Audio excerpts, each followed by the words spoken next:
네, 안녕하세요. 반갑습니다.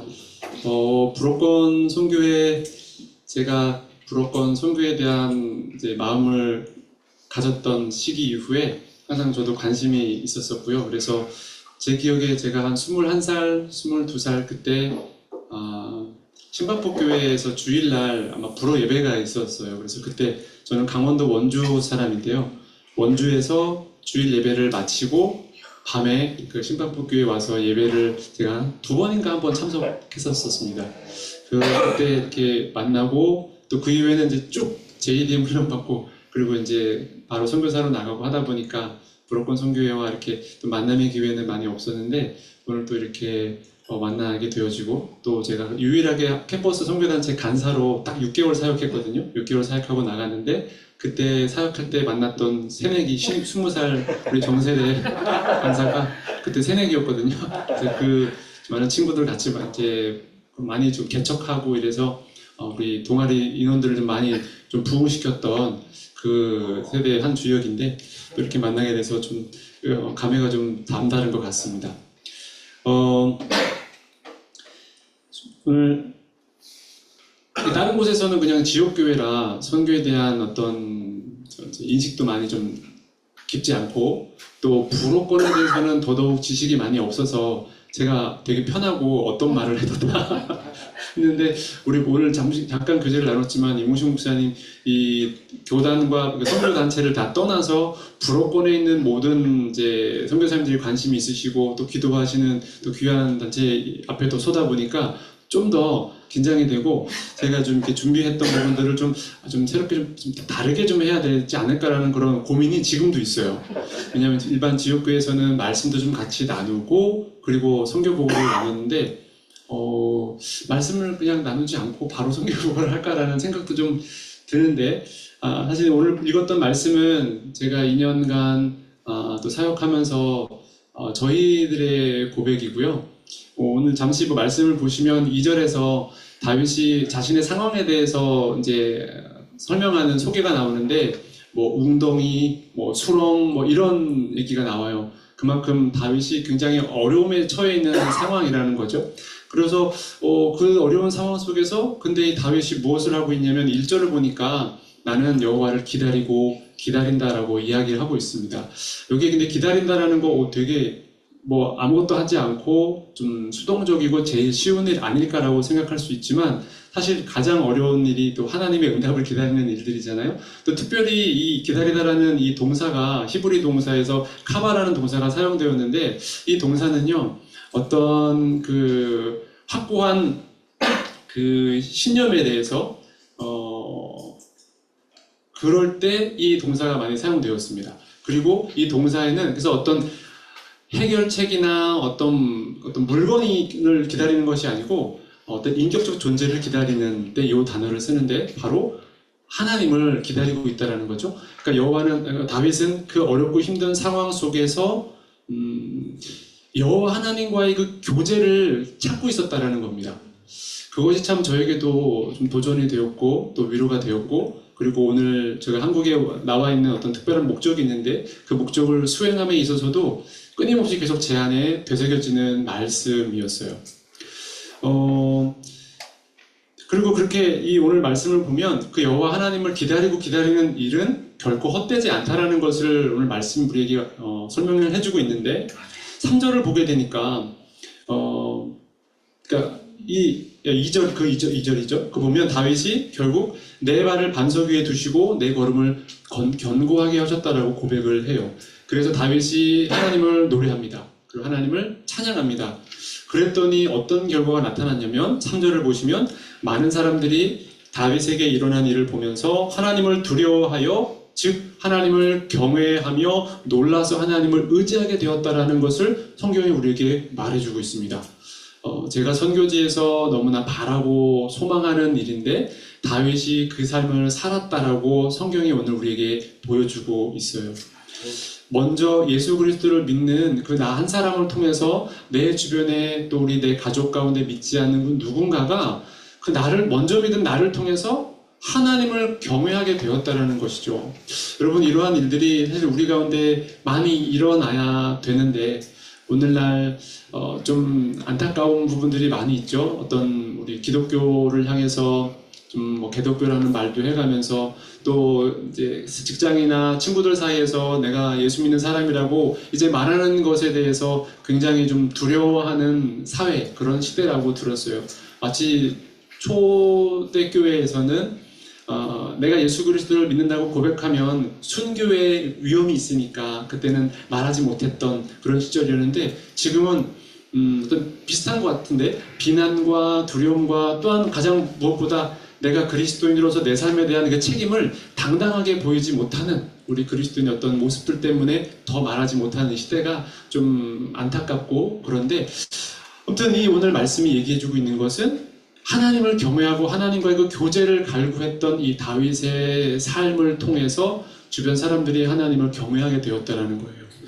그래서 참 이것이 저에게도 좀 도전이 되어졌는데, 저도 소망하는 것은 이러한 좀 간증의 삶이 저와 여러분들에게 넘쳐나면 좋겠습니다. 어떻게 하면 다윗은 이러한 삶을 살 수 있었을까? 그러니까 다윗의 사실 인생 자체는 고난으로 점철된 인생이잖아요. 왕으로서 기름 부음을 받았지만 10년간 사울 왕에 의해서 그 죽음의 위협들 때문에 도망 다녀야 했고, 또 그 인간적인 연약함 때문에 가정의 비극이 끊이지 않았잖아요. 아들 암논이 이복 동생이었던 다말을 겁탈하고, 또 다말의 오빠였던 압살롬이 암논을 죽이고, 암논은 또 아버지 다윗을 향해 반역을 하고, 이것이 굉장히 끊임없이 일어났던 그의 가정의 비극이었습니다. 오늘날에는 다윗이 이루었던 일들로 인해서 유대인들에게는 참 존경받는 인물로 기억되고 있지만, 사실 그의 인생의 절대적인 물리적인 시간은 고난의 시간들이었다는 건데, 그렇죠? 근데 이 다윗이 오늘 뭐라고 고백을 합니까? 5절에 보니까 주님께서 자신에게 행한 기적이 많다라고 고백을 하고 있어요. 하나님께서 자신을 너무 많이 생각해 주신다고 고백하고 있습니다. 심지어 어떻게 기적을 행해 주셨고 어떻게 자신을 생각해 주셨는지 말하려고 하니까 너무 많아서 셀 수가 없다고 다윗이 고백하고 있습니다. 그런 그의 결론이 뭐냐면 누구도 주와 견줄 수가 없습니다라는 고백이에요. Only you. 오직 하나님뿐입니다. 다윗은 이 믿음으로 어떠한 상황에서도 살았다는 거죠. 그래서 저는 오늘 이 사실 5절 말씀에 포커스가 좀 맞춰져서 저희 선교 보고를 좀 나누고 싶은데요. 세네갈 환경적으로 물론 이제 다른 아프리카 선교사 분들이 세네갈에 오시면 여기는 아프리카의 파리라고 얘기를 하세요. 다카르에 대해서 저도 인정합니다. 물론 다카르는 그렇습니다. 물론 또 프랑스에 살았던 사람으로서는 이것이 프랑스 이거 전혀 아무것도 아닌데, 이런 느낌이 아닌데 라는 생각이 드는데, 뭐 세네갈도 그러나 마찬가지. 저는 이런 생각이 드는, 제가 다른 아프리카 나라들은 뭐 모로코 외에는 다른 데 많이 가보진 않았지만 수도인 다카를 벗어나면 그 주민들이 사는 그 모든 마을들은 그냥 아프리카는 나라를 떠나서 별반 다 다를 바가 없는 어떤 수준과 상황이라는 생각이 좀 되어져요. 그리고 사실 프랑스에서 7년을 살고 한국에서 4년 6개월을 살고 저희가 이제 다시 세네갈로 들어갔거든요. 그러니까 저희에게는 이 상대적 격차가 굉장히 좀 큰 곳이죠. 그래서 저희 JDM 국제본부의 이제 그 총무님이신 송기호 목사님이 가끔 이제 카톡을 남기거나 전화를 할 때 굉장히 미안해하시면서 이렇게 글을 남기세요. 뭐 카톡을 남기면 잘 지내지? 점점점. 그냥 생각이 나서 점점점.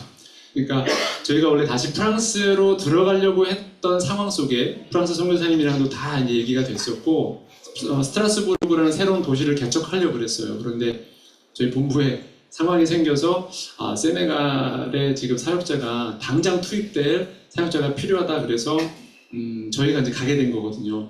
그러니까 저희들에게는 사실은 환경적으로는 쉽지는 않았어요. 솔직히 말씀드리면. 그리고 오기 직전에 사실은 저희 아내가 이제 번아웃이 왔어요. 왜냐하면 저는 가자마자 천천히 가고 싶었지만 이미 선임 선교사님의 사역에 그 장이 있었고 이것을 바로 이어받아 사역을 해야 됐기 때문에 뭐 문화 적응이나 이런 거 할 틈도 없이 바로 사역을 시작을 했고요. 저희 이제 그 당시 10살, 8살 두 딸은 이제 이 새로운 언어와 문화에 적응을 해야 되는 그 시기에 있었고, 또 저희가 하나님께서 막둥이를 주셔서 저희 막내가 세네갈에서 태어났어요. 그 아이를 출산하고 기르는 그 모든 과정을 홀로 고스란히 감당하면서, 그리고 이제 잠시 아까도 우리 좀 목사님이랑 좀 나누는 세네갈 선교사의 분위기를 좀 나눴는데, 뭔가 이제 우리가 전화를 좀 해서 만나고 카페도 가서 좀 이야기하면 여자분들이 좀 풀리잖아요. 근데 저희가 그런 상황이 잘 되지가 않았어요. 왜냐하면 대부분 두 분이 같이 사역을 하시거나 두 분이 같이 사역을 안 하시는 분위기인데, 그러니까 어디 가려고 그러면 그 집에 이제 남편 선교사님이 계시니까 미안한 거예요. 그래서 이제 여기서 못 가고 혼자 이렇게 하다가 폭발할 뻔해서, 폭발하긴 한 번 했어요. 폭발 한 번 해서 우리 한국 들어가서 상담 꼭 받아보자. 그래서 저희도 상담도 받고, 그리고 이제 그 선교사 회복 수련회가 있더라고요. 호렘 미니스트리라는 곳에서 그곳에 가서도 이제 저희 참석해서 좀 회복하는 시간도 좀 가졌고요. 그러니까 2년밖에 되진 않지만 프랑스와 한국에서 살던 사람이 가게 가니까 저희들에게는 환경적으로는 사실 좀 쉽지는 않았던 상황이었어요. 그래도 지난 2년간 선교사로서의 삶을 좀 돌아보면 주께서 행한 기적이 많고 또 우리를 향하신 주의 생각도 많아서 누구도 좋아 견줄 수가 없습니다라는 이 고백이 저희의 고백이 되어지는 거죠.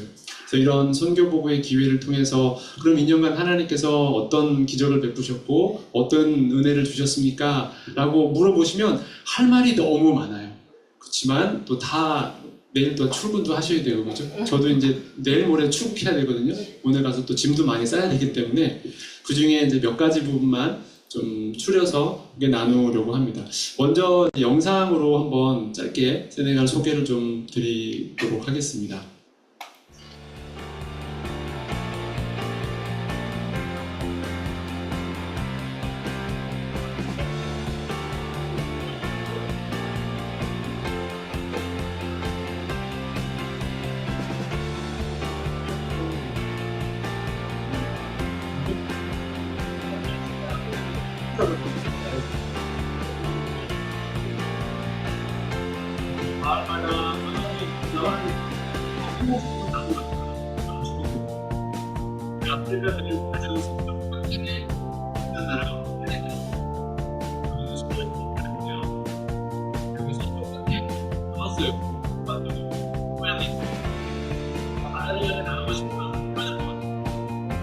이 지역에서 유일하게 일어난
도로가에 바로 옆에 붙어 있어서 굉장히 좋고요.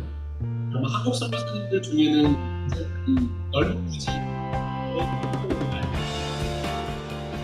이쪽에는 사람들 숙소가 있고요. 오른쪽에 옆에 세미나실이 있어요. 세미나실을 지역적으로 구성을 해서 그런 장을 좀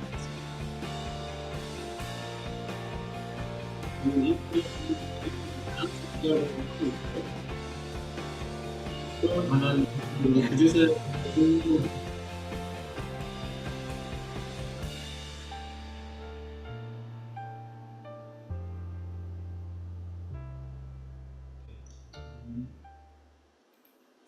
그러니까 어제 저희 막내가 그 샤워를 하다가 씻기다가 잠깐 저희가 한눈을 판 사이에 저희는 아니죠. 저희 이모님이 너무 귀여워서 왔는데 이모가 이제 씻긴다고 하다가 잠깐 이렇게 눈 한 사이에 얘가 온수를 틀어가지고 온수가 발해해서 이제 화상을 입었어요. 그래서 오늘 아침에 피부과를 다녀오고 이제 약을 바르고 다행히 수포가 생기진 않아서 이제 분대를 좀 감아놨거든요.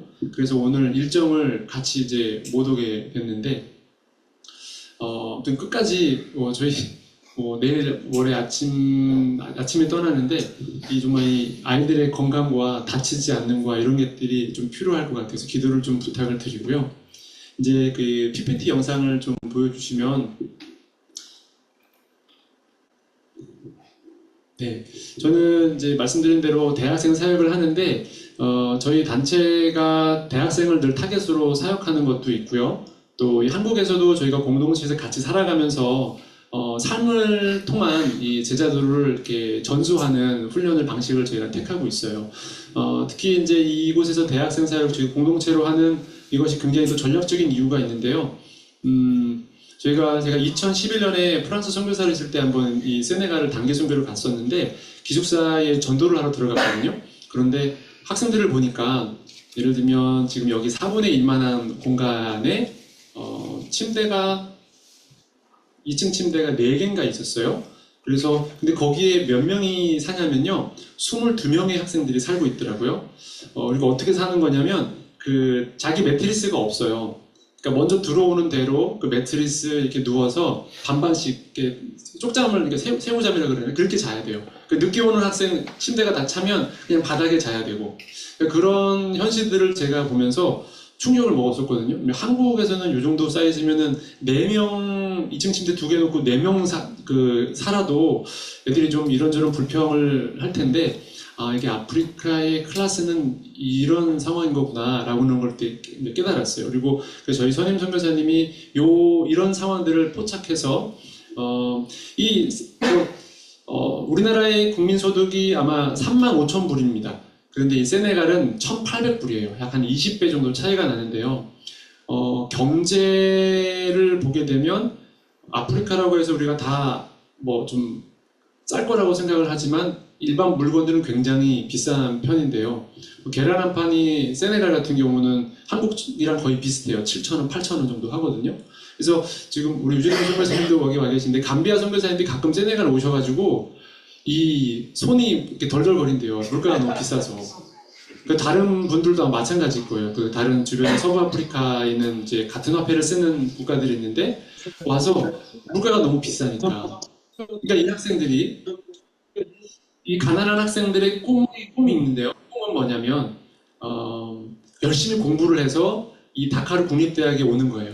그래서 이 5년제인데요. 5년제 공부를 마치고 국가고시, 뭐 임용고시나 행정고시들을 합격한 다음에 그러니까 안정적인 직업, 공무원을 갖는 것이 이들의 아주 소박한 꿈이에요. 그리고 그 계속 대물림되는 그 가난에서 조금 벗어날 수 있는 유일한 소망인 거죠. 그래서 학생들이 열심히 공부해서 이 대학에 오는데 문제는 이 가난한 학생들이 기숙사에 못 들어가면 기숙사 자리가 10,000명을 채 수용하지 못해요. 그러니까 이 기숙사에 못 들어가면 자취방을 다카르에서 구하기가 너무 어려운 거예요. 현실적인 이 경제적인 부분들 때문에. 근데 그 부분들을 이제 보시고 공동체를 이제 처음에 2009년에 방 하나에 5명의 대학생들을 데리고 이 사역을 이제 시작을 하셨어요. 이것이 지금은 이제 하나님의 은혜로 우리가 4개의 방을 렌트해서 각 방에 10명씩 해서 총 40명의 대학생들이 아까 그 건물에 같이 살고 있는데요. 제가 이제 가서 1년간을 일단 지켜봤습니다. 선임 선교사님과 지금의 세워진 현지 사역자들이 어떻게 사역을 하고 있는지를 좀 지켜봤고요. 그리고 나서 이제 1년 전부터 다시 제가 본격적으로 움직이기 시작했는데 일단은 좀 수를 줄이자. 그러니까 저는 제가 했던 단체는 제자 훈련을 하는 단체여서 수보다는 질에 초점을 좀 맞췄기 때문에 수에 대해서 보다는 사진이 아니고 제가 넣네요. 네. 그래서 이 방마다 어떤 상황이었냐면 제가 침대 5개를 놨어요. 2층 침대를. 그러니까 이 학생들이 개인 공간이 없는 거예요. 시골에서 올라올 때 자기들 캐리어에다가 이제 옷을 놓고 왔는데 학교 갈 때 침대 밑에서 다시 그 캐리어를 꺼내고 옷을 갈아입고 그렇게 다니더라고요. 그래서 조금 안쓰러웠고 훈련 잘 받고 또 특별히 우리 믿음의 공동체에 들어온 만큼 좀 더 많은 좀 혜택을 좀 주고 싶었어요. 그래서 좀 라커룸을 좀 설치를 해주자. 그래서 기도 편지 한번 썼는데 한 교회의 어떤 선교회에서 이분들 헌금해 주셔서 이번에 이렇게 분홍색 라커룸을 설치를 해줬어요. 그래서 이 지체들이 굉장히 행복해 하더라고요. 이제 자기 옷을 넣을 수 있는 공간, 자기 책을 넣을 수 있는 공간이 생긴 거예요. 그래서 대신에 인원은 좀 줄였어요. 그래서 32명 데리고 살고 있고요. 이제 여기 또 왼쪽에 있는 사진은 신입생 환영회 하는 사진인데요. 저희가 신입생 이제 환영해주고 싶어서 특별한 시간을 갖고 싶었습니다. 그래서 학교 식당 밥이 학생 식당에서 1,000원으로 우리나라 돈 1,000원으로 두 끼를 해결할 수 있거든요. 점심과 저녁을. 근데 저희가 저녁을 사주면서 너무 비싼 걸 사주면 시험 들까봐 좀 고민해서 가장 싼 거 햄버거를 이제 사줬어요. 한국 돈으로 3,500원 정도 하는데요. 햄버거를 사줬는데 우리 지체들이 앞에다 놓고 가만히 있는 거예요. 그래서 햄버거 안 좋아하나? 피자를 시켜주려고 그랬나? 이런 생각이 들고 있었는데 저희 현재 사역자가 저에게 얘기해 주기를 우리 대학생들이 저 햄버거를 처음 봅니다. 이런 거예요. 그러니까 시골 마을에서는 이 패스트푸드점이 없으니까요. 그냥 이 햄버거를 처음 먹어서 어떻게 먹을 줄 몰라서 이거를 이렇게 바라보고 있었던 거예요. 그리고 실제로 한 친구는 제가 먼저 그 시범을 보여줬거든요. 까서 이렇게 한 입에 먹으면 된다 이렇게 됐는데 자매다 보니까 또 신입생 자매가 좀 이렇게 좀 그런 거 있잖아요. 그래서 이렇게 우악스러워 보이잖아요. 그래서 그걸 끝까지 이제 거기서 안 먹고 포장채로 다시 가져가더라고요. 근데 그때 제 마음속에 이런 의욕이 불타올랐습니다. 야, 너희들 우리 공동체에 잘 왔다. 너희들 햄버거를 처음 먹어봐. 이제부터는 너희들 우리와 함께 하면서 하나님의 말씀을 공부하면서 그 복음이 주는 풍성함, 그 새로운 도전들을 너희들 많은 그런 도전들을 누리게 될 거야. 이런 마음을 좀 갖게 하는 그런 사건이었었어요. 다음 사진 한번 보여주세요. 저희가 이제 저희 공동체 지체들의 각 방이 어떻게 이제 구성이 되냐면 이제 지금은 소문이 좀 나가지고요. 15년 정도 되니까 이제 0.25%밖에 안 되지만 그래도 몇몇 기독교 문화가 있는 좀 도시들이 있어요. 교회들이 있는 곳이 있어요. 그곳에서 자기네 학생이 붙으면 전화가 옵니다. 우리 혹시 방에 자리가 남는 게 있냐고. 그래서 이제 저희는 대기생들이 있어요. 그 친구들을 면접 보고요. 저희한테 그 규칙이 있는데 규칙에 사인을 해야만 저희 공동체에 들어올 수 있어요. 그런데 저희가 한 자리씩은 타종교인들에게 좀 이를 위해서 좀 남겨둡니다. 복음전도 차원에서. 그래서 이제 무슬림들도 초반에 들어오고 또 카톨릭 배경인 직군들 들어오는데 무슬림 지체들은 좀 못 견뎌 하더라고요. 그러니까 크리스찬이랑 이 생활하는 방식이 힘들대요. 그래서 많이 나가는데 처음에 좀 이해가 좀 안 됐어요. 아침에 6시에 기도해, 그 다음 밤 9시에 기도해 2번밖에 안 하는데 자기네들은 5번이나 기도하면서 왜 힘들지? 물론 이제 함정은 저희는 한 번 할 때마다 1시간씩 얘네들은 한 3분씩 그냥 그렇게 기도하고 말아버리니까. 근데 이제 무슬림 친구들은 잘 오지는 않더라고요. 근데 카톨릭 친구들이 와서 이것도 이제 예전에 우리 뭐처럼 이 고등학교 때까지는 자기 눈으로 성경을 보는 일들이 거의 없어요. 그러니까 이들도 그냥 성당에 가서 미사를 참석하고 그러다가 어쨌든 숙소 때문에 우리 공동체에 들어와서 자기 눈으로 처음 이 성경을 눈으로 보고 공부를 하는 거예요. 그러면서 나는 이 성경에서 이야기하고 있는 그 예수 그리스도를 우주로 나는 고백한다. 그래서 이제 이 개종하는 일들이 그래도 간간히 일어나고 있어서 참 감사하고요. 저희 이제 대학생 사역의 비전은 시골에서 올라온 학생들이 대다수인데 이 학생들을 정말 잘 훈련시켜서 다시 이들이 속해 있는 고향교회의 좋은 지도자로 또 장로님으로 또 이렇게 사역자로 세워가는 거에 비전들이 있어요. 세네갈 같은 경우는 신학에 좀 부재가 많이 있거든요. 아프리카 대부분 나라가 그럴 텐데 그래서 일단 목회를 위한 목회, 성도 믿는 사람 복음이 들어가서 믿는 사람이 생겨서 이제 이 교회를 이 성도가 많지는 않지만 목회자로서 사역을 해야 되는 케이스가 많은 거예요. 그렇다 보니까 신학을 깊이 공부하지 못한 채 목사 안수를 받고 사역하는 경우들이 많습니다. 그래서 저희 학생들에게 정말 잘 훈련시켜서 또 이 친구들이 또 다른 우리 한국 선교사님들이 마을을 개척할 때 함께 가는 동역자가 되어주기도 하고요. 또 한국 어떤 NGO 단체에서 현지 책임자로 저희 졸업생들이 이제 일하기도 하고요. 그리고 지금 세네갈에 큰 미전도 종족이 두 종족이 있는데 북쪽에 뿔라니족과 또 이 중심부에 월로프 종족이 있습니다. 근데 이 세네갈 사람들이 이 뿔라니 종족 선교회를 만들었어요.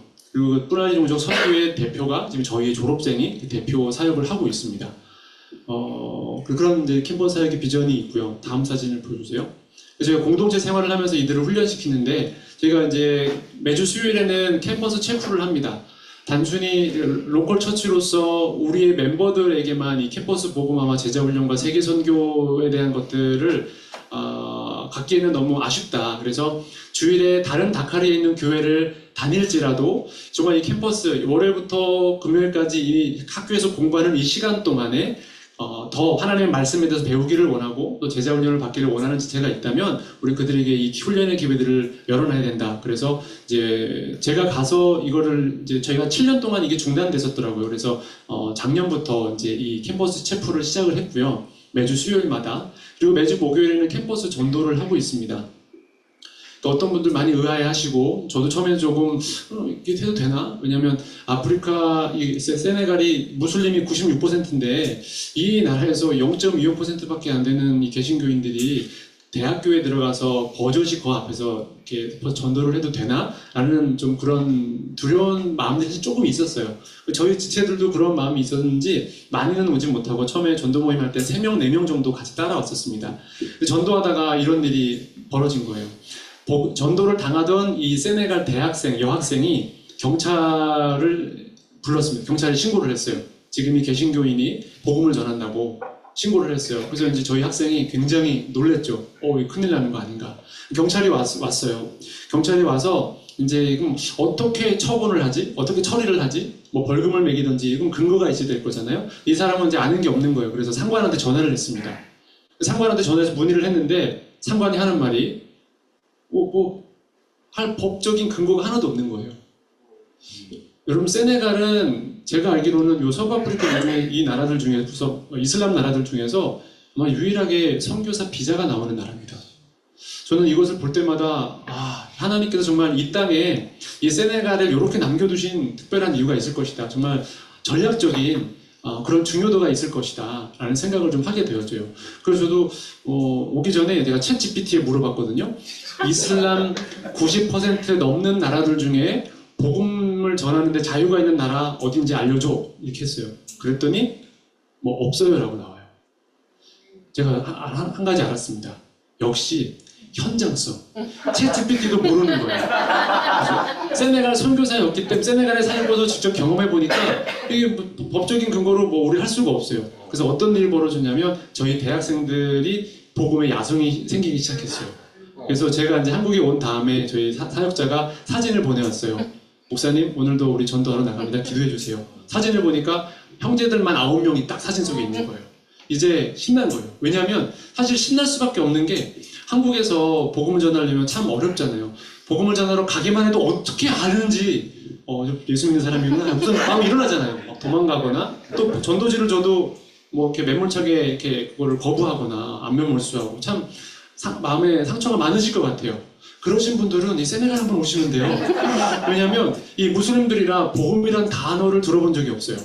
그래서 복음 에반젤 알아? 물어보면 모른대요. 그래서 그러면 내가 소개해줄게. 그러면 해보래요. 그러면 처음부터 끝까지 소개를 할 수가 있어요. 복음을 전하는 자들은 이 복음의 내용을 끝까지 전하기만 해도 나에게 주는 은혜가 있잖아요. 그걸 누릴 수가 있다니까요. 한번 불어본 성교 한번 보시죠. 물론 26시간 걸린다는 거. 물론 또 다른 아프리카 대부분 다 아시죠? 막 20몇 시간 걸리는 거. 다음 사진 보여주세요. 금요일에는 저희 리더들을 훈련하고 있습니다. 디모데 훈련학교라고 하는데 저희가 이제 조직신학, 기초신학이죠. 8개의 기초신학을 가르치고 그 다음에 성경신학, 이제 창세기부터 요한계시록까지 각 개론을 다 가르쳐주고요. 그 다음에 소그룹 인도법, 소그룹 인도법과 그다음에 이 친구들이 이제 졸업하고 또 발령을 받아서 교사가 돼서 발령을 받았는데 그 지역에 교회가 없는 지역일 수 있는 확률이 더 많죠. 이 세네갈은. 그래서 홀로 살아남을 수 있도록 이들이 말씀과 씨름할 수 있는 그 능력, 개인 성경 연구 PBS를 좀 가르치고 있고요. 그 다음에 이제 제자도에 대해서 우리 5과목을 크게 가르치고 있는데 지금 1년 반째 가르치고 있어요. 그래서 이 지체들이 좀 훈련이 되어지고 훈련이 되어지면 그러니까 제가 속한 단체에서 2년 뒤에 선교 대회가 있는데 좀 데리고 나올 좀 계획이 있어요. 잘 훈련된 지체들은 이 친구들이 아마 좀 또 사역자가 될 가능성이 있는 지체들이거든요. 그래서 이렇게 훈련받는 지체들이 또 잘 훈련되어져서 좋은 리더로 성장해서 생명력 있는 이 소그룹들을 개척하는 리더로 설 수 있도록 기도를 좀 해주시고요. 다음 사진 보여주세요. 주일에는 저희가 파스 제자들 교회라는 이름으로 주일 예배를 합니다. 로컬 처치 역할을 하고 있는데요. 저는 저는 사실 계속 선교단체 출신이어서 로컬 처치에 대한 부분들이 좀 약했어요. 근데 이제 한국에서 이제 신학을 하면서 교회 사역을 하고 이 로컬 처치 지역 교회의 영광을 좀 보게 되면서 이곳에서 좀 그런 부분들을 좀 느꼈는데요. 저희가 이제 32명, 이제 40명이라고 했잖아요.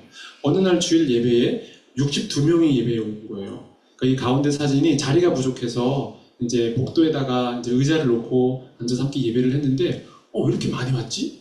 생각이 드는 거예요. 그래서 물어보니까 사실 이제 기숙사 안에 그 크리스찬들이 몇 명 있는 거예요. 그러니까 0.25%니까 어쨌든 아무것도 없는 건 아니잖아요. 소수가 있었어요. 그런데 그 친구들이 교회가 어디 있는지를 찾지를 못하는 겁니다. 한국이야 뭐 네이버에다가 뭐 어느 동에 있는 좋은 교회 추천해주세요 하면 막 댓글들이 달리고 막 정보가 올라오잖아요. 그래서 찾아갈 수 있지만 이 세네갈 같은 경우는 그런 문화가 아니고요. 또 그런 홈페이지를 가지고 있는 교회도 없고요. 그리고 무엇보다 세네갈 사람들로 구성된 교회가 없어요. 많이 없어요. 그러니까 다카르 같은 경우는 그 불어권에서 온 나라들 공동체가 있습니다. 뭐 카메룬 교회, 뭐 코트디부아르 교회 이런 교회들이 있어요. 그런데 저는 그 부분 좀 의아했는데 보고만 해서 우리가 다 차별이 없이 다 하나 되어야 되는 거 아닌가라는 생각을 했는데 이 아프리카 사람들이요, 이거 거기 좀 있더라고요. 세네갈 사람들이 다른 민족들이 있으면 그 교회에 안 가요. 그러니까 세네갈 사람들로 구성된 곳에만 가요. 근데 그 교회가 많지 않으니까 이 학생들이 그냥 기숙사에서 주일날 혼자 그냥 가만히 앉아 있었던 거예요. 기도하고 이렇게. 그런데 소문을 들은 거죠. 캠버 대학교 한 5분 거리에 파스 제자들 교회가 있다. 그래서 거기에 이제 학생들이 오기 시작한 거예요. 그래서 제 마음속에 너희들도 잘 왔다. 아니, 여러분, 이 복음화가 0.25%밖에 안 되는 이 나라에서 이 62명의 크리스찬 청년들이 모여서 예배한다는 것은 놀라운 은혜이지 않습니까? 그래서 아이들이 5년 동안 이곳에서 대학 공부하는 동안에 정말 바른 신학으로 성경을 잘 가르치고 이들이 정말 바른 믿음을 가지고 다시 고향교회에 돌아갈 수 있도록, 그리고 그들이 자기가 이제 섬기는 그 직장으로 갔을 때 영향력 있는 그리스도인으로 살아갈 수 있도록 잘 훈련해야겠다라는 비전이 있고요. 또 한 가지는 이 주일 예배가 전도에 너무나 좋은 기회더라고요. 왜냐하면 이 마을들은 이 아프리카 시족 문화들이 많은데 여기 우리 집이 있으면 여기 고모집, 삼촌집, 이모집 막 이렇잖아요. 그러니까 외국 선교사님들이 가서 마을에 가서 전도를 하면 한계가 뭐냐면 다른 분들이 다 쳐다보고 있어요. 쟤 아까 보니까 미국 선교사 만났던데, 한국 선교사 만났던데, 쟤 뭐하나? 혹시 뭐 성경 읽거나 뭐 하는 거 아니니? 이런 감시의 눈초리들이 마을 안에 있으니까 이 쉽게 뭐 관심이 있다, 성경 공부를 해보겠다 말하기가 어려운 분위기인 거죠. 근데 얘네들이 가족의 눈을 다 피해서 도시로 유학을 왔잖아요. 그러니까 이 모임에 올 수 있는 거예요. 저희 지체들이 초대했어요. 그래서 이 오른쪽 사진에 요 자매, 데이바바라고 하는 자매인데 요 자매가 무슬림입니다. 꾸준히 지금 예배에 나오고 있어요. 그래서 지금 마지막 1학년 남겨져 있는데 주님 저 마지막 학년 되기 전에 좀 저 자매를 좀 만나주세요라고 기도하고 있는데 또 한 명은 지난 5월에 저희 지체가 자기 친구를 데리고 왔어요. 축구클럽 친구를 데리고 왔는데 이 친구가 이제 몇 년 전부터 자기 몸에 알 수 없는 그 고통 때문에 참 힘들어하는 친구였어요. 근데 병원에 갔는데 병원에서도 이 원인을 발견하지 못하는 거죠. 그리고 누구를 찾아갔냐면 영상 속에 마라부라고 하러 제가 소개를 드렸는데 보통 이슬람 국가에서 코란을 가르치는 사람들은 이제 이맘이잖아요. 그런데 이 세네갈에는 이맘보다 높은 이 마라부라는 존재가 있습니다. 굉장한 영적 지도자예요. 그래서 세네갈 어떤 가정에 가보면 이 자기가 추앙하는 이 마라부의 사진을 걸어놓는 사람들도 많고요. 자동차나 이런 데만 붙여놓고 다니고 사진들을. 그 정도로 추앙하고 숭배하는데 그들의 말은 굉장한 그 파워가 있습니다. 뭐 거의 뭐 점쟁이 같은 역할들도 하고요. 그리고 그런 마라부 중에 좀 흔히 말하는 치유에 용한 마라부가 있나 봐요. 그래서 그 친구가 세네갈 옆에 기니비사우라고 하는 나라에 그 치유에 용한 마라부를 만나러 갔다 왔어요. 근데도 변화가 없는 거예요. 저희 지체가 우리 한번 교회 한번 가보자 그래서 한번 온 겁니다. 이 친구가 예배를 하고 다음날 월요일날 이 친구로부터 문자가 왔어요. 내가 오늘 당신네 교회 가서 처음으로 예배를 했는데 그동안 나를 그렇게 괴롭혔던 그 통증이 조금 경감됐습니다. 이러는 거예요. 그래서 이 친구가 수요일날 우리 캠퍼스 채플에 또 나왔어요. 근데 그 얘기를 듣고 이 친구가 앞으로 오라 그랬어요. 그래서 저와 현지 사역자와 우리 리더들이 같이 합심해서 정말 이 알 수 없는 고통의 근원을 하나님 치유해달라고 기도했는데 물론 완전한 치유가 일어나지는 않았어요. 그렇지만 이 친구가 경험한 것은 예수 그리스도의 이름으로 모이는 이 공동체에 예수 그리스도의 이름으로 기도했더니 자신을 괴롭혔던 그 통증이 경감된 이 능력을 경험한 거예요. 저는 이걸 보면서 하나님께서 이 형제에게도 또 하나님의 구원의 은혜를 베푸시지 않을까라는 기대를 하게 되는 거죠. 그래서 이 형제들을 이 두 형제와 자매가 지금 저희 교회 예배에 나오고 있는데 저도 이제 성경 보고 나눌 때마다 이 기도 부탁을 드렸어요.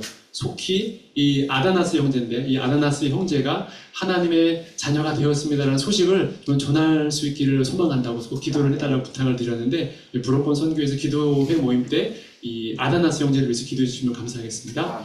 다음 사진 보십시오. 지금 검은색 화살표로 있는 곳이 저희 센터가 위치한 건물이고요. 그 옆에 건물에 다카르 국제 경영학교라고 하는 사립학교가 있습니다. 지금 제가 이 학교를 새롭게 좀 개척을 하고 좀 하려고 준비하고 있어요. 이 학교는 유일하게 이 세네갈에서 한국어 그 수업 과정이 있는 학교입니다. 그래서 코이카 단원들이 와서 여기서 계속 교수 자원으로 일을 했었는데 안타까운 거는 지난 3월 이후로 이 한국어 교원 자격증을 가지고 있는 코이카 단원이 세네갈을 지원하지 않았어요. 그래서 이게 끊겨버렸습니다. 그래서 제가 지금 노리고 있습니다. 이 자리를. 왜냐하면 사실 이제 2년 전에 제가 세네갈에 들어가기 전에 이 학교의 존재를 알았어요. 그래서 어떤 기대를 했었냐면 저희 아내가 2급 자격증을 땄거든요. 교원 자격증. 그래서 우리 들어가서 이제 같이 이제 애들도 이제 초등학생 되고 그랬으니까 같이 한번 사역을 해보자 이렇게 막 그랬었어요.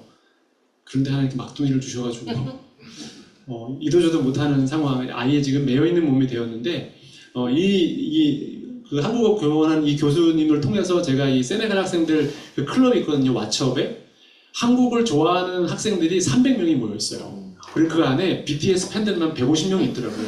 그래서 저는 이제 소개를 했어요. 나는 이제 목사다. 그런데 내 아내가 한국어를 가르칠 수 있는 사람이야.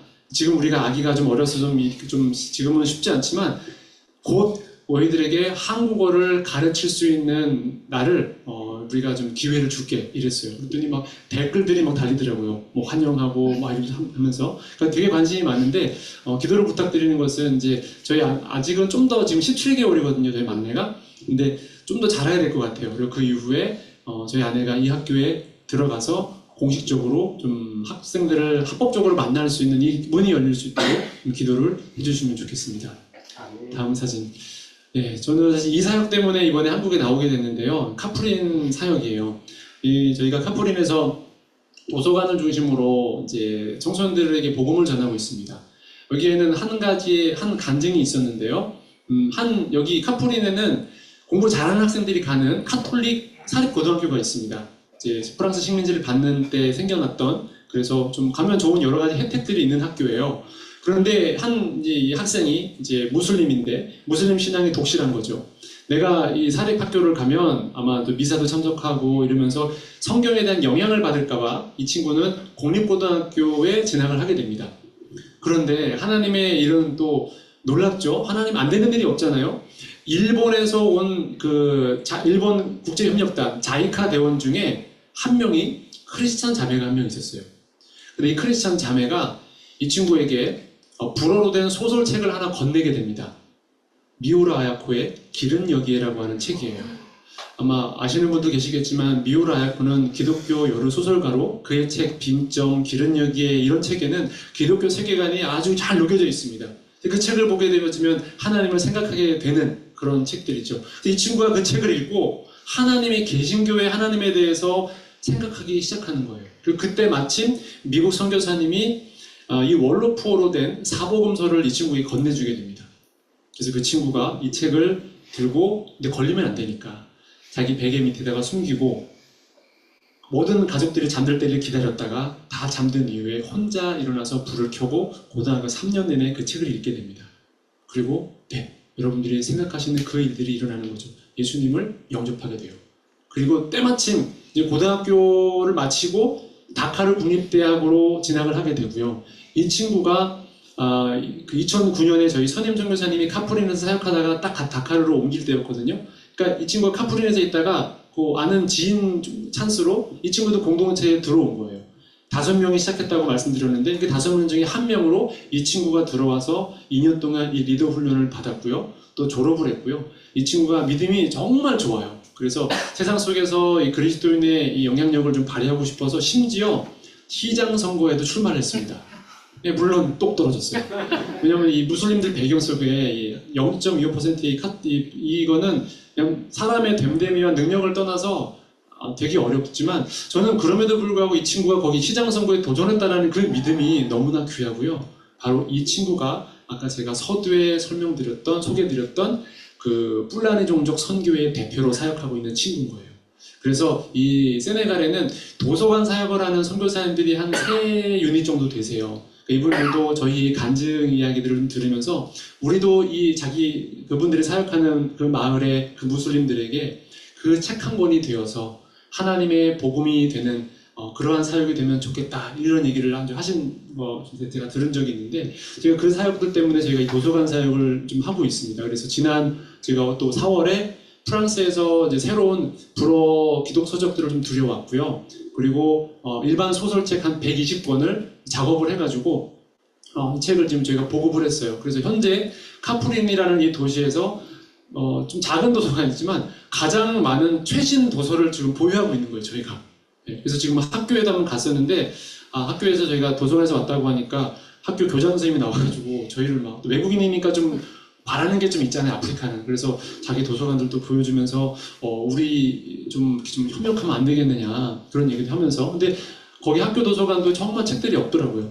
근데 저희가 가장 많은 양서를 보유하고 있고요. 이 책을 통해서 청소년들이 빌리러 와요. 그러면 이 책들 빌리러 올 때 그 친구들하고 좀 대화하고 이제 하면서 이제 저희 그런 관계를 맺고 있고요.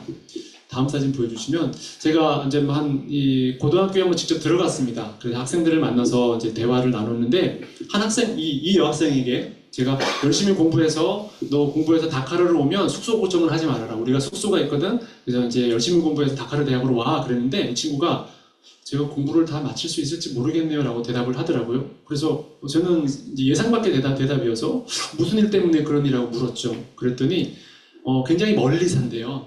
학교를 오기 위해서 이제 집에서 50분을 그 모래밭을 걸어 나와야 되는 거예요. 그리고 거기에서 버스를 타고 또 50분을 와야 학교에 오는 겁니다. 순수하게 소요 시간만. 중간에 만약에 어떤 돌발 상황이 발생되면 더 많은 시간들이 소요되겠죠? 그리고 왕복으로 하면 거의 하루에 3시간 반에서 4시간을 통학을 하는 거예요. 그러니까 이 무슬림 부모들의 마음은 뭐냐면 너무 먼 거리를 계속 자기 딸이 다니니까 야 학교 그냥 그만둬라. 공부해서 뭐하니? 그냥 집에 있다가 시집가면 되잖아. 그냥 무슬림들의 이 세계관 속에서 여성의 존재는 아이를 낳고 또 어떤 자신들의 선행의 그 긍휼의 대상이 되어지는 그런 존재이기 때문에 부모님들은 그렇게 말을 하는 거예요. 근데 이 학생은 젊잖아요. 자기 또래들과 있고 싶고 또 어쩌면 공부를 해서 자기 인생을 하면 직업을 갖고 펼쳐보고 싶은 그 꿈이 있는데 이 부모님들이 그거를 못하도록 그런 자꾸 푸싱을 하는 거예요. 제가 이 학생의 얘기를 듣고 참 마음이 무거웠습니다. 집에 돌아가서 저런 학생들이 참 많을 텐데 그냥 이 학교 학생들이 고등학생들만 3,000명이거든요. 그러니까 아마 한국에 한 지금 6, 70년대 그때도 학교 학생들 많았죠. 반에도 많고 물론 저는 그 시대에 없었지만 네, 그렇게 얘기를 들었었습니다. 그래서 그 마음을 갖고 있다가 다음 달에 제가 한 달에 한 번 여기를 방문하고 일주일에 한 번씩 이제 저희도 줌으로 이 사역자하고 회의를 하면서 사역을 좀 이렇게 코칭을 해주고 있는데 한 달 뒤에 다시 갔는데 하나님께서 저에게 이런 마음을 주시는 거예요. 그 기숙 학생들을 위한 숙소 하숙 같은 거 너희들 센터에서 하면 되잖아. 이 마음을 주시는 거예요. 그러니까 사실 저희 센터가요. 다음 사진 보여주세요. 저희 선임 선교사님이 2015년 정도에 세운 걸로 기억을 하는데 당시 3층 규모로 설계를 해서 이제 했답니다. 그런데 선임 선교사님의 믿음이 하나님이 주시는 만큼만 이것이 하나님의 뜻이다. 그래서 그때 주신 그 예산으로 여기 1층만 만든 거예요. 2층은 이렇게 숙소 하나가 올라가다가 중단된 상태였습니다. 근데 이제 지금 우기철인데요. 우기철에 비가 엄청나게 많이 오니까 이 물들이 다 새가지고 도서관으로 새어 들어오고 밑에 저희 게스트하우스하고 사역자 숙소가 있거든요. 사무실도 있고 그 안으로 물이 계속 새어 들어오는 거예요. 그러면 또 이제 건기 때 다시 페인트 칠하고 하는 그런 좀 소모적인 에너지를 좀 사용하고 그렇게 좀 하고 있던 때였습니다. 그래서 선임 선교사님이 저에게 이 사역을 이양해 주면서 김 선교사 이거 이제 자네의 임무야. 자네가 이거 완성하면 돼 이랬거든요. 근데 사실 저는 그때 한 귀로 듣고 한 귀로 흘렸어요. 왜냐면 저는 한 번도 건축에 대해서 생각을 해본 적도 없고 건축은 하지 않는다가 저의 모토였어요. 저는 사람만 세운다. 평생 사람만 훈련하고 이렇게 해야지라는 마음을 먹고 있었고 그렇게 훈련되어 왔었기 때문에 그렇게 사역을 또 해왔었고 그렇게 이제 지나쳤거든요. 그런데 하나님께서 그때 제 마음속에 너 2층에서 뭐 하면 되잖아 라는 그 마음을 주시는데 너무 두려웠습니다. 그래서 선교사가 좀 이렇게 너무 수동적인 기도하면 안 되는데 제가 그랬어요. 하나님 그러면 저는 마음이 없는데 하나님께서 앞서 행해 주시면 제가 따라갈 의향은 있습니다 라고 기도를 했어요. 근데 물론 어떤 것도 사실을 기도하면 위험하죠. 우리 하나님께서 앞서 행해 주시기 시작하시는데요. 제가 이 학생에 대한 이야기를 기도 편지에 썼는데 그 다음 달에 저희 아내의 후배가 2년 동안 직장 생활을 하고 그 일을 그만둬야 하는 상황이 되었어요. 그리고 퇴직금을 받았는데 이 친구가 이 퇴직금을 저희에게 보내면서 형부 이거 그 학생들 혹시 뭐 할 때 시드머니로 사용해주면 좋겠어요 라고 제가 요청을 하지 않았는데 자기의 퇴직금 600만 원을 보내온 거예요. 그래서 저는요 기쁘기보다는 그때는 두려워지기 시작했어요. 정말 하기 싫은 일인데 왜냐면 사실 이 캠퍼스 사용만 해도 사실은 저에게는 벅찬 일이었거든요. 그래서 여기 오기 전만 해도 한국 가기 전까지 그냥 버티자라는 마음으로 하다가 왔어요. 다시 돌아갈 생각을 하니 사실 좀 마음이 많이 무거워요. 왜냐면 할 사역들이 좀 너무 좀 많아서. 근데 이 공사까지 진행을 하면 과연 내가 이분들을 감당할 수 있을까? 물론 하나님이 하시지만 저를 통해서 일하시는데 그거를 감당하기가 너무 사실은 부담스러운 거예요. 그래서 저는 기쁘기보다는 하나님 일하셨네 기쁘기보다는 이게 진짜 되는 건가? 라는 마음이 들었었는데요. 그런 사인들을 계속 구했는데 하나님이 계속 응답해 주시는 거예요. 결정적으로 지난 5월에 수산업을 한국 분들이 좀 하시거든요. 세네갈에. 근데 이 남편분이 수산업 하시는 것들 때문에 간간히 세네갈을 방문하시는 한 권사님이 계세요. 이 권사님이 기도도 참 많이 하시고 선교에 관심이 많으셔서 이 한국 선교사님들의 선교지를 다 방문하셨습니다. 저희 다카르 대학생 공동체도 방문하셨고 근데 여기는 300km 떨어진 곳이라 이분도 멀미가 많으시대요. 그래서 좀 주저하셨어요. 근데 가보고 싶다고. 근데 어느 날 꼭 가봐야겠다고 하나님이 좀 강한 마음을 주셨대요. 그래서 막 멀미약 드시고 또 저희 아내가 이 귀반사를 할 줄 알거든요. 그래서 이 멀미 그런 것도 좀 이렇게 붙여가지고 갔다 왔어요. 갔다 와서 이제 한국 식당에서 라마단 기간이어가지고 식당이 다 문 닫아서 한 한국 식당이 문을 열었어요. 그래서 밥을 먹는데 마침 그 옆 테이블에 그 이제 이 권사님의 남편분 회사에서 일을 하기 위해서 한국에서 잠깐 오신 근로자분들이 한 6분이 계셨어요. 이분들이 이제 있었고 저희 식사하고 이분들은 좀 의아한 거죠. 왜 사모님이 사장님이랑 같이 밥을 안 먹고 웬 젊은 남자와? 이분이 이제 조심스럽게 물어본 거죠. 또 무슨 일이세요 이렇게. 그래서 이제 권사님이 이제 소개를 하셨어요. 그래서 선교사인데 그 카프린이라고 하는 이 지방 도시에서 청소년들에게 복음을 전하고 또 그들에게 좀 공부할 수 있는 기회를 계속 제공해주기 위해서 도서관과 이 기숙사 사역을 할 생각을 지금 계획하고 있고 이번 여름에 한국에 모금하러 들어갈 계획이다. 이렇게 간단하게 설명을 했어요. 근데 이분들이요. 그 중에 예수님 있는 분이 한 분도 안 계셨거든요. 그리고 이분들은 그때 다른 주의 임재를 좀 누리고 있었어요. 소주의 임재와 맥주의 임재를 막 잠깐 충만한 건 아니었고요. 조금 누리고 있었는데 이분들이 그 얘기를 듣고 선교사님이 굉장히 좋은 일을 하시는데 아니 우리 동참해야 되지 않겠어? 이러면서 이분들이 거기서 주머니를 터시기 시작했어요. 그리고 그 한국 돈으로 100만 원 정도를 이분 6분이 모아가지고 현지 우리 셰파로 모아서 이 돈을 권사님한테 주시면서 선교사님한테 전화해 주라고 기부금식으로. 근데 이 권사님이 했던 말 때문에 제가 더 확신을 얻었어요. 뭐냐면 권사님이 이 돈을 저에게 주시면서 선교사님이 부담스럽다고 건축에 대해서 이렇게 말씀하셨는데 아니 이렇게까지 하시는 걸 보면 하나님이 원하시는가 봅니다. 라는 그 얘기를 해주시는데 저에게 더 이상 이제 걱정하거나 이래서는 안 된다라는 걸 제가 알기 시작했어요. 그래서 그러면 내가 이제는 여름에 내가 반드시 나가서 후원 모금을 하고 와야겠다라는 생각을 이제 하고 이번 여기에 이제 오게 된 거죠. 그리고 사실 이 사건을 경험하면서 제가 그전에는 몰랐어요. 이 간증이잖아요. 저에게는 간증을 좀 나눴는데 제가 선교복을 한 3번, 4번 하고 나서 어떤 생각이 들었냐면요. 우리 하나님 너무 재밌으신 거예요. 왜냐면 지금 제가 모금하러 왔잖아요. 안 믿는 사람들도 좋은 일이라고 자기 돈을 털어가지고 동참했잖아요. 이 간증을 듣는 주님을 믿는 사람들이 동참 안 하면 이거 이상한 거 아닌가요? 라는 생각이 들면서 야 우리 하나님 어떻게 빼도 박도 못하게 이런 간증을 경험하게 하셔가지고 그래서 마음속에 기대가 굉장히 많았어요.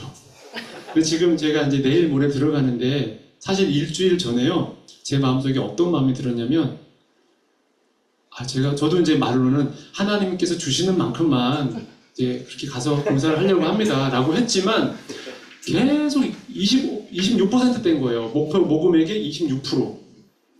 모금액이 이제 1억 5천이었거든요. 26%여가지고 마음 한구석에는 돌아갈 때 좀 선교사로서 면이 좀 안 서는 것 같은데 주님 좀. 그래서 교회 그 이후에 이제 선교복을 할 때마다 어떤 마음이 들었냐면요. 주님 이 가운데 재벌 한 명이 분명히 있겠죠? 그분의 마음이 좀 감동되어서 한 방에 해결해 주시면 참 좋겠는데요. 주님은 한 방에 해결해 준 역전의 하나님이시잖아요. 혼자 막 그랬어요. 그런데 그렇게 안 되더라고요. 저는 막 이 간증을 생각하면서도 야 이거 빼도 박도 못하겠는데 막 넘치는 거 아니야? 막 그런 기대를 했는데 계속 안 돼요. 안 되다가요. 지난 요 일주일 사이에요. 우리 역전의 하나님께서 어쨌든 왕창 지금 이제 56%까지 채워주셨어요. 그래서 수요일날 들어갈 때 조금 어깨 펴고 들어갈 수 있게끔 해주셨는데 저에겐 참 어려운 도전이에요. 왜냐하면 지금 한국교회가 선교를 할 때 이제는 건축을 지향하고 있습니다. 왜냐면 이 가까운 지역에 이제 뭐 50주년, 100주년 기념으로 건축을 했더니 중요한 건 그 안에 사람이 없는 거죠. 그 건물을 관리할 책임질 사역자가 안 세워진 상태에서 이 부분들을 하다 보니까 이제 어려움이 온 거를 한국교회가 많이 깨닫기 시작한 거죠. 그래서 더 이상 건물을 짓는 사역을 지향하고 있는 이때에 그리고 또 코로나 이후에 한국교회가 많이 좀 바뀌었잖아요. 뭐 제가 듣기로 한 10,000개의 교회가 정말 무너지고 좀 재정적으로도 이제 또 이제 온라인 예배를 하던 것 때문에 주일에 교회를 가지를 않는데요. 그러니까 유튜브로 그냥 예배하고 대부분 헌금도 안 하시겠죠. 그럼 교회 재정이 계속 어려운 상황인 거죠. 저도 이번에 다니는 교회들이 참 어려운 교회들이 많았어요. 근데 저에게는 나는 모금을 해야 되는데 이 한국교회 선교에 지향하는 점이고 또 실질적으로 재정적으로 어려운 이 상황 속에 이거 참 되게 어려운 도전이었는데요. 하나님 저에게 그래도 용기를 주셨어요. 포기하지 않는 이 또 한 가지 사인을 주셨는데 다음 사진을 좀 보여주시면 제가 카프린의 네. 제가 건축의 건자를 몰라요. 어떻게 뭘 해야 되는지 이거는 저는 철저히 제가 이렇게 약간 좀 이과적으로 생겼지만 저는 철저히 문과 출신이거든요. 이런 거 잘 몰라요. 근데 어떻게 해야 되나 막 하는데 제가 프랑스에서 사역할 때 양육했던 제자가 마침 건축학을 공부했네요. 그래서 스트라스부르크에서 건축학을 공부한 제자가 선교사님 뭐 기숙사 하는데 이거 필요하지 않으세요 하면서 조감도와 투시도를 보내온 거예요. 그래서 오케이 이제 이것이 있으면 팜플렛을 만들 수 있잖아요. 후원자분들에게 동역자분들에게 이제 그림으로 제시할 수 있잖아요. 그래서 저희가 이런 그림으로 저희 센터를 이제 완공을 할 거고요. 다음 사진을 보여주시면 캄프린이라는 이 도시는 굉장히 무더운 도시입니다. 그리고 그러니까 무슬림이 99.9%인 도시예요. 이 너무 더운데 제가 이제 어쨌든 건축할 사람들을 한번 컨택을 해보려고 나갔는데 너무 더워가지고 빨리 다시 들어가고 싶었어요. 저는 광대뼈가 있는 사람도 아닌데 여기가 너무 막 달아오르는 거예요. 너무 뜨거워서. 근데 뭐 그렇다고 아프리카 사람들은 그 시간에 또 일하는 게 아니더라고요. 아프리카 사람들도 더울 땐 일 안 해요. 그래서 이제 아무도 없는 거예요. 그래서 이게 괜히 나왔네. 그랬는데 저희 사역자가 사역자 사모님이 그 동네 부녀자들을 전도하기 위해서 공동 농장에 한 구역을 좀 이렇게 얻어가지고 이렇게 작물을 재배한대요. 그래서 거기를 한번 가보자 그러더라고요. 그래서 난 너무 더워서 들어가고 싶은데 가재요. 그래서 일단 갔는데 그날 밤에 제가 이제 그 하루를 마무리하면서 기도할 때 하나님께서 그 이미지, 그날 제가 봤던 그 모습을 떠오르게 하셨어요. 뭐냐면 아무도 일하지 않는 그 45도의 날씨에서 한 아주머니를 제가 봤어요. 한 아주머니가 나오셨어요. 그리고 물을 길러다가 그 물을 자기 밭에다가 뿌리고 있더라고요. 제가 그걸 보고 집에 가서 기도하고 하루를 정리하는데 하나님께서 이런 마음을 주셨습니다. 봐라, 45도의 뜨거운 날씨에도 또 바로 위에가 사하라 사막이 있잖아요. 사하라 사막에 모래 폭풍이 치는 그 열악한 환경일지라도 물 주는 사람이 있으면 생명은 난다.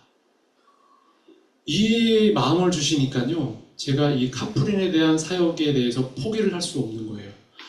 어렵지만 끝까지 책임을 져야겠다라는 마음을 하나님께서 갖게 하셨어요.